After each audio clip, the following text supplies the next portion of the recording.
Happy Mother's Day, everyone. How are you doing on this fine day to celebrate our mothers? Today I have a special battle in the form of a Mother's Day special, and the rules for the Mother's Day special are that you can only use Pokemon that can only be female, like Blissey, except for we agreed, me and Unseen Acorns, my opponent, agreed not to use Blissey because Blissey is a whore. Same thing with Chansey, because Chansey is a whore, and no one likes whores.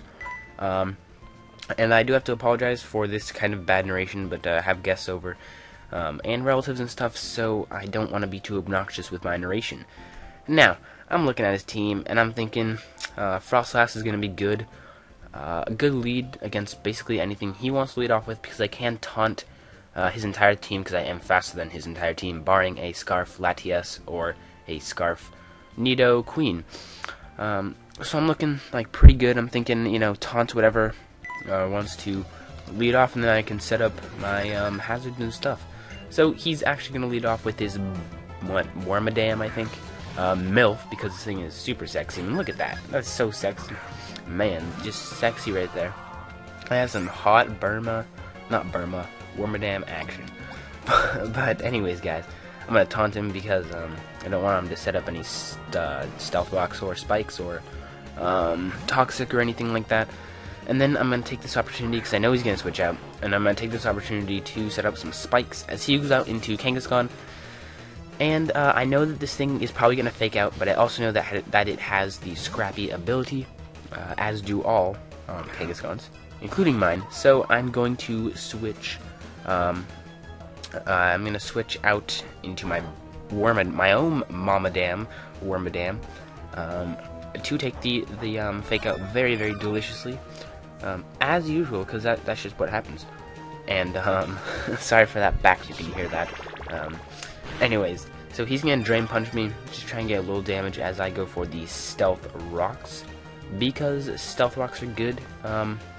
Always good to have Stealth Rocks up, and it's definitely gonna help against his Vespiquen, because Vespiquen takes a crap ton from Stealth Rocks.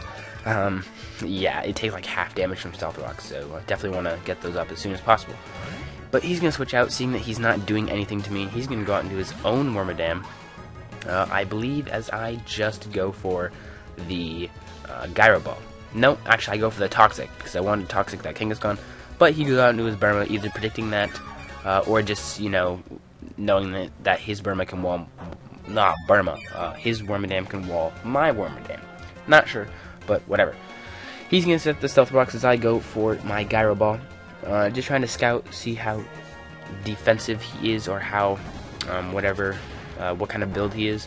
And he takes nothing from that, so I know that he's definitely a defensive set. Now, in the chat, we both agreed that we should both switch out, because we're at a stalemate here, and nothing can really happen. And we don't want to make this game go on for like 5 years, so we both agree to switch out. He switches out into his Nidoqueen King wannabe, because Nidoqueen obviously is a wannabe Nidoking. This is actually a pretty cool Nidoqueen set. It's basically Sheer Force Life Orb, same thing as a Nidoking except for Nidoqueen, so it's not quite as good because of the offensive stats lacking in Nidoqueen. Now, I switch out into my Vespiquen, take a crap ton, like a metric fuck ton from the Stealth Rocks, and then I'm going to try and roost up to get that damage away. But he reveals that he has the Flamethrower, and that's easily going to be able to take me out, because I have no special defense investment. I'm fully defensive, but no special defense, so sad for me. Now, I'm going to go into Latimom, because I know that, actually I kind of thought he was Scarfed or something, so I'm thinking I can take a Flamethrower and, set up some Calm Minds and subs, because this is a sub-Calm Mind Latias.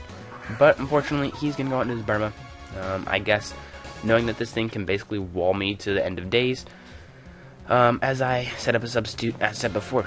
Now, I'm going to try and set up a couple Calm Minds here, as he tries to break my sub with some Iron Heads. And, so the first Iron Head that he goes for, right here, he actually gets a crit, as you'll see in just a couple of seconds. I go for a Calm Mind, because I know I can set up on this thing relatively well. He can't really damage me too badly. What am I trying to say? He can't break my sub with one Iron Head, except for the fact that he gets a crit right here, which obviously is going to break it because it's a crit. As you will see later, though, one Iron Head does not actually take out the sub unless it gets crit, which is what he just got there. And I'm kind of rambling on, trying to just wait for these after turn effects going on and stuff. So I'm gonna Dragon Pulse just to scout, see how much it does. Do get a crit there, and it doesn't even take it out, which is like, wow, this thing is really, really bulky. As he goes for the Iron Head, just I guess trying to get some damage off on me. And now I predicted him to go for the Toxic here. And I'm gonna set the sub to block the Toxic, and he completely flipped out in the chat. It was hilarious. Oh man, it was really funny. I was like, get predicted, son. And yeah, it was just really funny. I totally predicted him there, and it was and it actually kind of ends up screwing him over, because if he had gone for the Iron Head there, then this next Iron Head right here that he goes for now would have actually broken the substitute, and then he would have been in a lot better position. But I mean, I probably could have just subbed up and then, you know, gone for recover, because I do have the recover. Basically, this entire time, I could have just been subbing and recovering and calm minding, getting up to +6, but to be honest with you, I didn't want to stall him out, because that's not very fun. Stalling out people is never fun. It's definitely a lot more entertaining to make it a little more close. I could have calm mind up to +6 and had a sub up and then killed him, but that would not have been very fun. And I mean, who wants to see a Latias sweep? That's not interesting. It's interesting to see Burma actually standing its ground against the Latias. That's interesting. That is entertaining. So I decided, I want to steer away from that, because I want to try and make this battle interesting, because it is a Mother's Day special. Now, I'm going to Dragon Pulse here, hoping that I can take him out with the +3, I think. Hoping I can take him out, but still does absolutely nothing, and god damn it, he gets the Toxic off of me. And that is just unfortunate, because as you'll see later, this Toxic ends up screwing me over majorly. So I'm gonna go for another Dragon Pulse just to kill him. I think he probably went for the Iron Head here just to get a little more damage, but it is in vain. I'm gonna go for the Dragon Pulse here, and that's gonna kill it. Now he's gonna go out into his Fly and Dig Kangaskhan. Dang it, after turn effects. Why do you screw me over? Hurry up after turn effects. God damn it. Hurry up.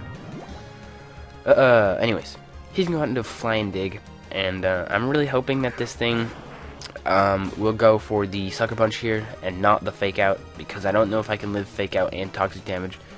So as you'll see, he goes for the Fake Out here, sadly, and does a pretty significant chunk, and I'm thinking maybe I can possibly somehow in the third dimension to the square root of 7, judging by the moon and the trajectory of the stars that aligned when Nostradamus found the square root of pi.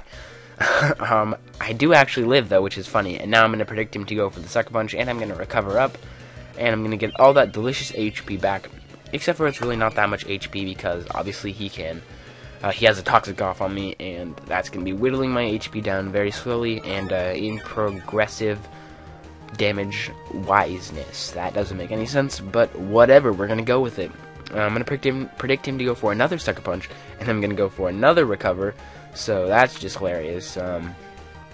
I was laughing so hard, it's not even funny.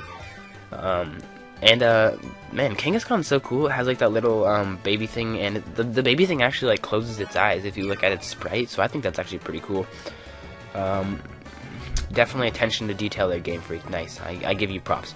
Now, I'm going to predict him to go for another Sucker Punch, and I'm going to set up a substitute, but he actually, I guess, predicted that or something, and he goes for the return, and somehow this return doesn't kill my sub, so I don't know, but I'm kind of thinking that this thing is not max HP. I mean, I'm kind of thinking that this thing is like 0 happiness or something. I think he probably miss-saved that or miss-Pokegen'd that, made an error when he Pokegen'd, because that should have broke my sub. I'm like 99% positive that should have broken my sub. I mean, I am fully defensively invested, but still. I mean, if you were seeing how much that Iron Head did from the Burma, I would expect that to kill me. But regardless, Trollol 69 HP. But anyways, he's gonna die from my Dragon Pulses. I die from Toxic, And as you can see, if I hadn't have been toxic, I probably wouldn't have been able to sweep his team. But regardless, I'm gonna go into Momscon, because Momscon is a mom, you know, with the whole baby thing in his pouch, and he's gonna go into Nidoqueen. I think that I just want to fake out this thing, because, you know, damage is damage, and damage is good. He switches out into his Vespiquen to take the fake out, and takes a crap ton from Stealth Rocks, and fake out is gonna happen here. Bada bing, bada boom. And it does do a significant chunk considering he is defensive. I'd say that does a pretty good amount, considering he said he was fully defensively invested. Now I'm gonna go for the frustration, and excuse me, sorry I burped. The reason I run frustration over return is that sometimes Pokemon can lose happiness. Like return, you know, I think if you like leave a Pokemon in your box for too long, it actually loses happiness points. So that's why I run frustration, because then I don't run the risk of losing 255 happiness, because your frustration has the same base power as return, except for 0 happiness, and happiness does never go up if you're using it for Wi-Fi battle. So that's just a little thing on why I use frustration. But anyways, he's going to Nidoqueen. I kill the Nidoqueen. Then he goes out into Jinx, and I'm going to predict him to predict my Sucker Punch. So I'm going to predict him to go for the sub. And so I'm going to Drain Punch to break the sub and get a little bit of HP back. Kind of just negating my Life Orb. But, you know, I know it's going to break the sub because it is neutral. And his Kangaskhan. And so, thankfully, my prediction pays off. And I'm going to predict... And now I'm going to predict him to just kind of attack me, kind of try and kill me. And I'm going to go for the return here. But he actually goes for the Lovely Kiss, which is going to hit. Kind of unfortunate, but, you know... not too big of a deal, because I can switch out into Froslass, and Froslass does wall this thing to the end of all hell. So that's what's going to happen. I'm going to switch out here, knowing I can't do anything, and I don't want him to set up any nasty plots or substitutes on me. So I'm going to go into Frostmom, like I said 5 times before. He sets up a sub, and now I'm going to taunt him on this next turn, because I don't want him setting up any nasty plots. And also, since he has revealed his entire set to me, well, he hasn't actually revealed Nasty Plot yet, but I'm thinking that he's probably going to have the Nasty Plot. I'm going to predict... I know that he doesn't most likely have any attacking move besides Ice Beam, so I know Ice Beam won't be doing too much to me. So I know that I can basically wall him to the end of hell. And so taunt there happens, he goes for the Nasty Plot, doesn't work because of the taunt.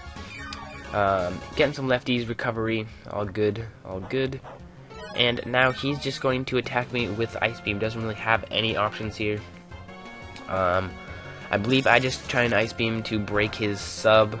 As you can see, we're not doing very much damage to each other because we resist Ice Beams, and this is kind of a boring part. Should have probably sped this up, but whatever, that's not my style. I just go with it and hope for the best. So, he's going to go for another Ice Beam. I go for another Ice Beam. Really nothing to say here.